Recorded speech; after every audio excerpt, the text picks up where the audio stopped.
CM Chandrababu Naidu గారికి, deputy CM Pawan Kalyan గారికి, లోకేష్ గారికి మీ పాదాభివందనాలండి. నేను అంబేద్కర్ కోనసీమ జిల్లా మందపల్లి, కొత్తపేట మండలం మందపల్లి నుంచి మాట్లాడుతున్నానండి. మేము శనేశ్వరుడి గుళ్ళో అర్చకురాలనండి. నా భర్త 2009లోనే మిస్ అయిపోయారండి. నాకు 2 ఆడబిడ్డలండి.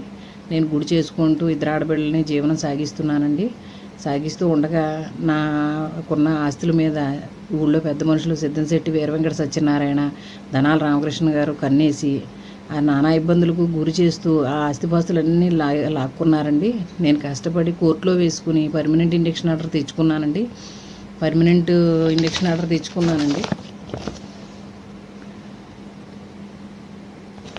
తెచ్చుకున్నానండి. దేవస్థానంలో కూడా అలాగే ఇబ్బంది పెడుతుంటే నేను ఏసీ గారి దగ్గర నుంచి పర్మనెంట్ది తెచ్చుకున్నానండి. నేను పర్మనెంట్గా ఉండేలాగా నేను ఆర్డర్ కాపీ తెచ్చుకున్నానండి. దేవస్థానం నుంచి, దేవాదాయ ధర్మాదాయ శాఖ నుంచి తెచ్చుకున్నానండి. నేను వంతు చేసుకుంటున్నానండి. వీళ్ళు స్థలాలు అన్యాక్రాంతం చేసేసి నా బిడ్డలిద్దరిని నన్ను బతకనే అక్రమంగా నిర్మాణాలు చేసేస్తున్నారండి. పర్మనెంట్ ఇంజక్షన్ ఆర్డర్ ఉన్నా కూడా ఆ స్థలాల జోలికి వెళ్ళి ఎళ్ళు కట్టేసి గోడలు కట్టేసి నానా ఇబ్బందులు పెట్టేస్తున్నారండి. 2 ఆడబిడ్డలు ఉన్నారు. నేనని దేహి అని కూడా నా జోలికి రావద్దని ఆ స్థలం దగ్గరికి వెళ్ళి మరీ దేహిన కాళ్ళు కూడా పట్టుకున్నానండి. అయినా సరే వాళ్ళిద్దరూ తన్నేసి నానా ఇబ్బంది పెట్టి చీర పెట్టుకుని లాగి నానా ఇంకా ఇబ్బందులు పెట్టారండి. నేను చెప్పుకోలేని స్థితిలో ఉన్నానండి. శారీరకంగా, మానసికంగా. ఈ ధనాల రామకృష్ణ గారు, సిద్ధంశెట్టి వీరవెంకట సత్యనారాయణ గారు కూడా నన్ను వదిలిపెట్టిలా లేరండి, చంపేస్తానంటున్నారు. మా పాప చిన్న పాప ఉండగానే మాకు పాప మీద మైనర్ బాలికగా ఉన్నప్పుడే చాలా ఇబ్బందులు గురి చేశారండి. పోప్సో కేసు ఉంది ఆ పాపది.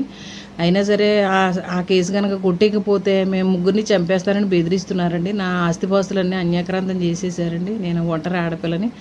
నన్ను మీరే కాపాడాలండి. దయచేసి ఈ బాధను అర్థం చేసుకుని కొంచెం న్యాయం చేస్తారని, బిడ్డలిద్దరిని కాపాడతారని. మీరు కనుక న్యాయం చేయకపోతే 2 ఆడబిడ్డలతోటి నేను ఆత్మహత్య తప్ప శరణ్యం నాకేమీ లేదండి. వాళ్ళు నన్ను వదిలిపెట్టనంటున్నారు. ఇంటికి కూడా వచ్చేస్తున్నారండి. ఇద్దరు ఇంటికి వచ్చేసి కొట్టడం, తిట్టడం నానా బాధ. సీఎం చంద్రబాబు నాయుడు గారికి, డిప్యూటీ సీఎం పవన్ కళ్యాణ్ గారికి, లోకేష్ గారికి మీ పాదాభివందనాలండి. నేను అంబేద్కర్ కోనసీమ జిల్లా మందపల్లి, కొత్తపేట మండలం మందపల్లి నుంచి మాట్లాడుతున్నానండి. మేము శనేశ్వరుడి గుళ్ళో అర్చకురాలనండి. నా భర్త 2009లోనే మిస్ అయిపోయారండి. నాకు 2 ఆడబిడ్డలండి. నేను గుడి చేసుకుంటూ 2 ఆడబిడ్డలని జీవనం సాగిస్తూ ఉండగా నాకున్న ఆస్తుల మీద ఊళ్ళో పెద్ద మనుషులు సిద్ధంశెట్టి వీరవెంకట సత్యనారాయణ, ధనాల రామకృష్ణ గారు కన్నేసి నానా ఇబ్బందులకు గురి చేస్తూ ఆ ఆస్తిపాస్తులన్నీ లాక్కున్నారండి. నేను కష్టపడి కోర్టులో వేసుకుని పర్మనెంట్ ఇంజక్షన్ ఆర్డర్ తెచ్చుకున్నానండి.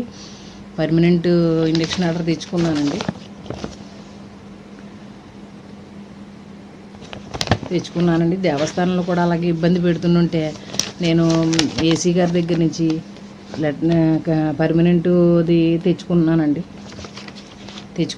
నేను పర్మనెంట్గా ఉండేలాగా నేను ఆర్డర్ కాపీ తెచ్చుకున్నానండి. దేవస్థానం నుంచి, దేవాదాయ ధర్మాదాయ శాఖ నుంచి తెచ్చుకున్నానండి.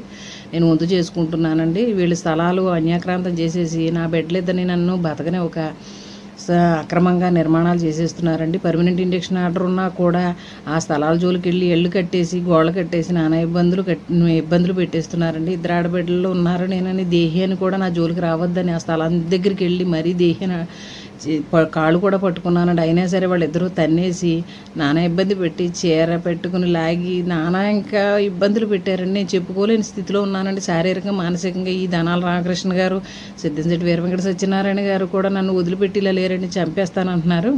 మా పాప చిన్న పాప ఉండగానే మాకు పాప మీద మైనర్ బాలికగా ఉన్నప్పుడే చాలా ఇబ్బందులు గురి చేశారండి. పోప్సో కేసు ఉంది ఆ పాపది. అయినా సరే ఆ కేసు కనుక కొట్టేకపోతే మేము ముగ్గురిని చంపేస్తారని బెదిరిస్తున్నారండి. నా ఆస్తిపాస్తులన్నీ అన్యాక్రాంతం చేసేసారండి. నేను ఒంటరి ఆడపిల్లని. నన్ను మీరే కాపాడాలండి. దయచేసి ఈ బాధను అర్థం చేసుకుని కొంచెం న్యాయం చేస్తారని, బిడ్డలిద్దరిని కాపాడతారని. మీరు కనుక న్యాయం చేయకపోతే 2 ఆడబిడ్డలతోటి నేను ఆత్మహత్య తప్ప శరణ్యం నాకేమీ లేదండి. వాళ్ళు నన్ను వదిలిపెట్టనంటున్నారు. ఇంటికి కూడా వచ్చేస్తున్నారండి. ఇద్దరు ఇంటికి వచ్చేసి కొట్టడం, తిట్టడం నానా